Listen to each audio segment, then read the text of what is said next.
pretty one, Ulysses.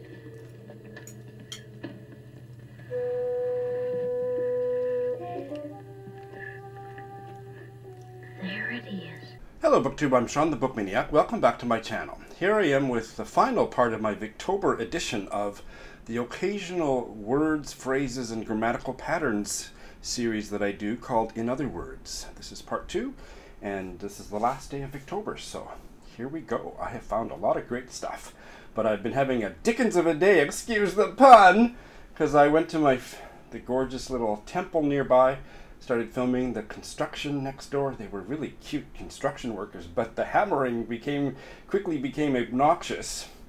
So then I walked 3 blocks to the little parkette that I found, and the crows. Every time I opened my mouth, the crows were in unison with me, and it just wouldn't stop. So here's a cute little photobomb of the little kids that came in just before I gave up. So enjoy that, and then we'll get on with the words. It's gawk. To gawk means to stare, to gape. So a gawk-hammer is a gaping fool, somebody just gawking and vacantly. But there's many other gawk words. Gawk-a-mouth.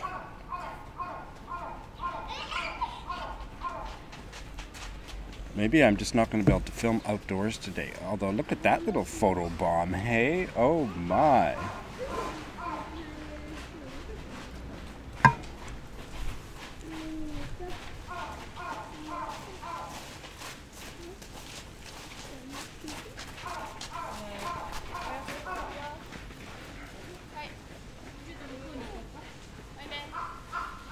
Yeah, I give up. I totally give up.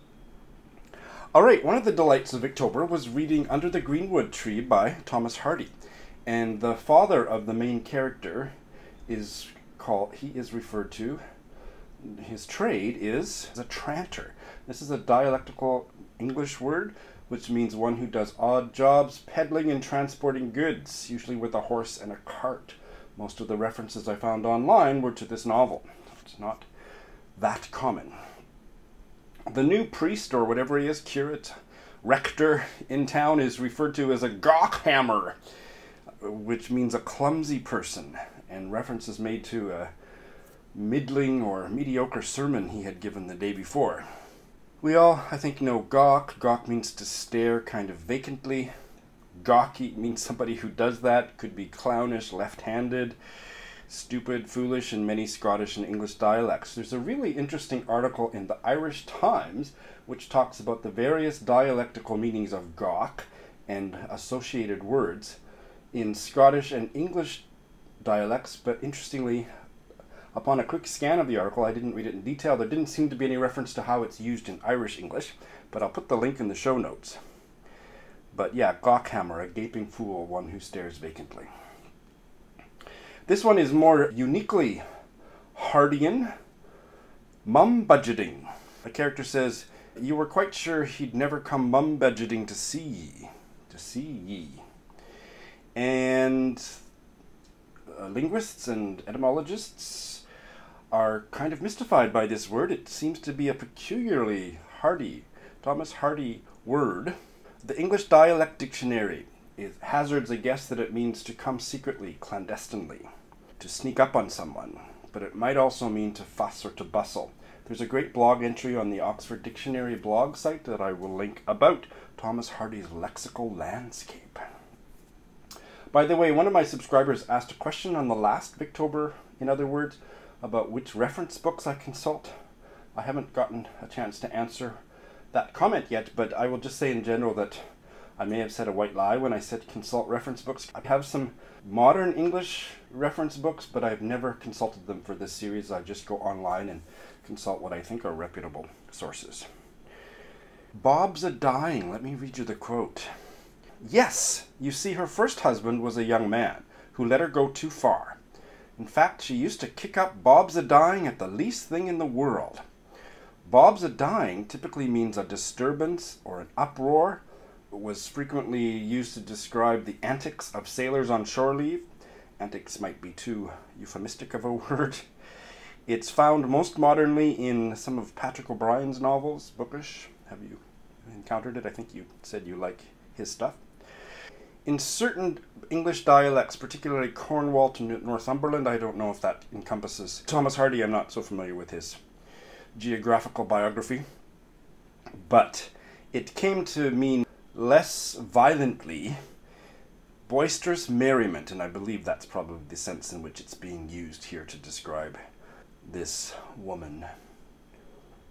But why did we say bobs it? I didn't find that. Let me check. Apparently in New Zealander English, it's bobsy die. And the OED's first citation is from 1829 in the UK. Thomas Hardy seems to have been fond of the expression. Brewer's Dictionary of Phrase and Fable links it to bobbery, which means a great fuss.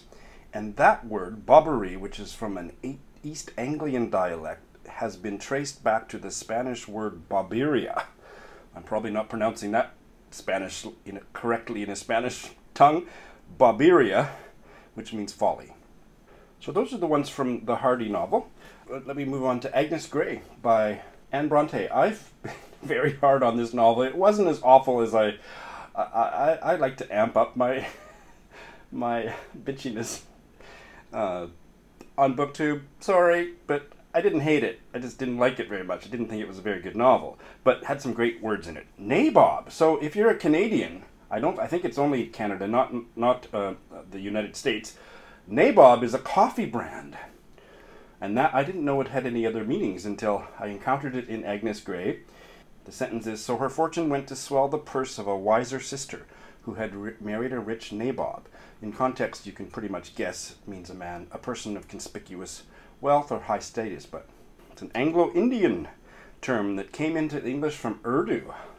Now that's fascinating, possibly from Hindustani. So entered English during the period of British colonial rule in India. Meed. Here's the sentence, it's long, but so that frequently when, after much trouble and toil, I had at length succeeded, oh my god, look at all these comments, I'll put it up, just ridiculous comments. So that frequently when, after much trouble and toil, I had at length succeeded in bringing her down, the breakfast was nearly half over, and black looks from Mamma and testy observations from Papa, spoken at me, if not to me, were sure to be my meed. For a few things irritated the latter so much as want of punctuality at meal times. Meed. I'd never heard of this. It's a deserved share of praise or honor, but here it's obviously being used in the negative sense of punishment or disapproval. Maybe my favorite one out of the Agnes Grey novel was a hoyden. One of the girls that Agnes Grey is taking care of, I think she's referred to as a strapping hoyden. And it means a boisterous girl. Originally meant a rude or ignorant man, but in the 16th century probably came from Middle Dutch hayden, which is etymologically linked to the word heathen, but eventually it came to mean a boisterous girl. Fettle up. Somebody in the novel says, I fettled up the fireplace a bit. So this comes from the phrase which probably many of us know. I didn't know fettle up, but fettle. To be in fine fettle means to be in good health, good spirits, good condition. Comes from the Old English word for belt, fettle. Goes way back, early 15th century, meaning to gird up, to make ready, and extensively used in terms of preparing horses.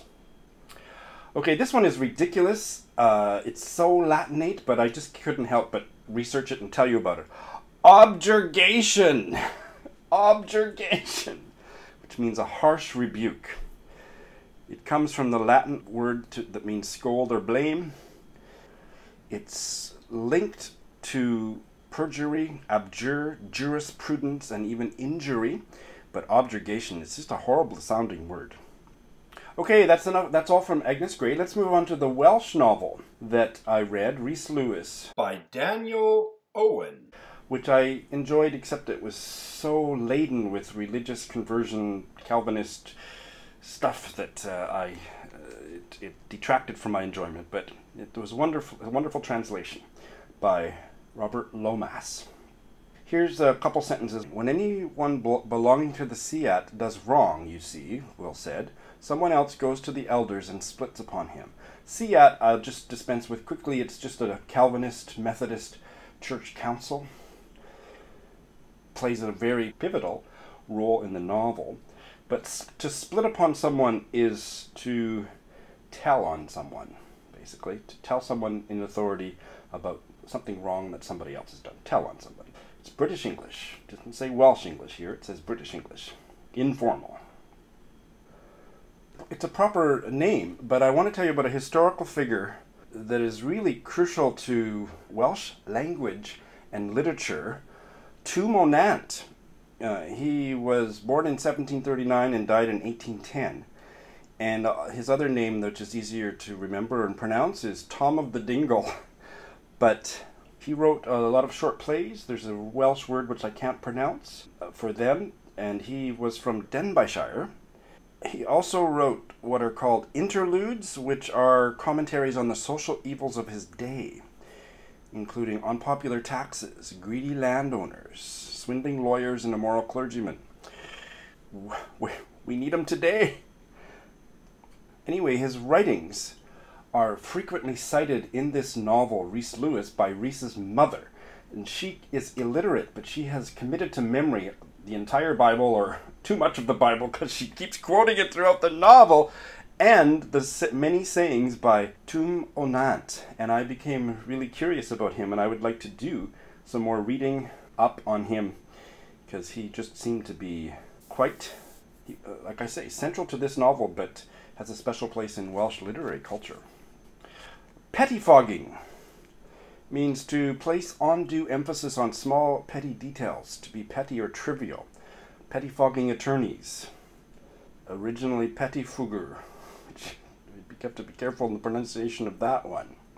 So I guess originally it really did apply to lawyers who do obsess over small details to try to win their cases or whatever, but pettifogging. I also read E.F. Benson's first novel from 1893 called Dodo. It was, well, by the end I enjoyed it. It was funny in places. It tried to be serious in the middle, and that didn't work at all for me, but it sure made me smile. So in the opening pages, a minor character named Bertie says, personally, this just totally sounds like it's straight out of The Importance of Being Earnest. Personally, I shouldn't like a stimulating wife. I don't like stimulating people. I don't think they wear well. It would be like sipping brandy all day. So, to wear well, I think it's still pretty common. Maybe I've used it or heard it. But to remain in good condition after being used, or to look younger than one is. But here, I think it means you don't get along with somebody over the longer term. That's what I get out of the two or three references in Dodo, to people not wearing well, that maybe you like them at first, but they get on your nerves. That's kind of what I got from that. A character in the novel describes herself critically as being dreadfully unpleasant, a kind of Eugene Aram. So I had to look that up. Eugene Aram, 1704 to 1759, was an English philologist. That sounds like it potentially could be quite unpleasant, but more to the point, also infamous as a murderer. He murdered one of his friends. And there is a ballad about that murder by Thomas Hood, and a 1832 novel eponymously called both of them, Eugene Aram. The novel is by Edward Bulwer Lytton. So that's how dreadfully unpleasant that woman was. In this novel called Dodo, there is reference to a dado. And dado is the lower part of the wall from about waist height down, when decorated differently from the upper part. I never knew there was a word for that. And now Dodo has told me about dado, and here's a couple pictures. Okay, this is the last one of the video and of the series. The Victober series is hiatus. Did you know hiatus had a prosodic grammatical meaning? I didn't. And it means a break between two vowels coming together but not in the same syllable. So for example, in this phrase, the ear, so the E at the end of the and the E at the beginning of ear. The ear. And also the two O's in cooperate. So the ear, cooperate. That is known as a hiatus. I wonder what the link is between the hiatus that we know as kind of be on a break, take a break. Break as in pause, I guess. I'm going to double check that right now. Okay, so hiatus, the etymologically dates from the 1560s, meaning a break or an opening. It came to mean a gap, an interruption. So that totally makes sense, right? For both meanings. So for the prosodic and grammatical meaning, you can hear the break between the two vowel sounds, the ear, cooperate. There's a gap there, right? So I now understand the prosodic / grammatical meaning of hiatus better than E.F. Benson did when he wrote this novel, I think. But you guys have to either correct me, challenge me, or back me up. Here is the quote. I forget who's speaking, it doesn't matter, but here the quote is, "But Jack said he didn't want to score small successes," she added, employing a figure grammatically known as hiatus. Okay, I'm going to put it on the screen this time, and you guys look at it. Where is the hiatus? Where is the gap between two vowel sounds? I can't find any, but maybe I am blind or stupid. It's possible, especially the latter one. But Jack said he didn't want to score small successes, she added, employing a figure grammatically known as hiatus.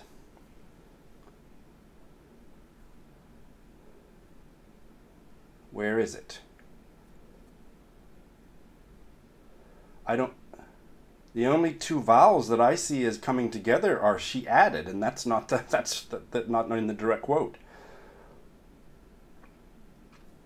But Jack said he didn't want to score small successes. There's no hiatus there, is there? So now I know what it is, and now I know that E.F. Benson didn't particularly. So yeah, I still think I'm right that he didn't use the correct word hiatus, but belatedly it has dawned on me that score small successes is alliteration, and that's probably what he meant. Alright, this has been a delight, both looking up the words from my Victober reading and taking part in Victober in particular. So that's all I got for now. Thanks for watching.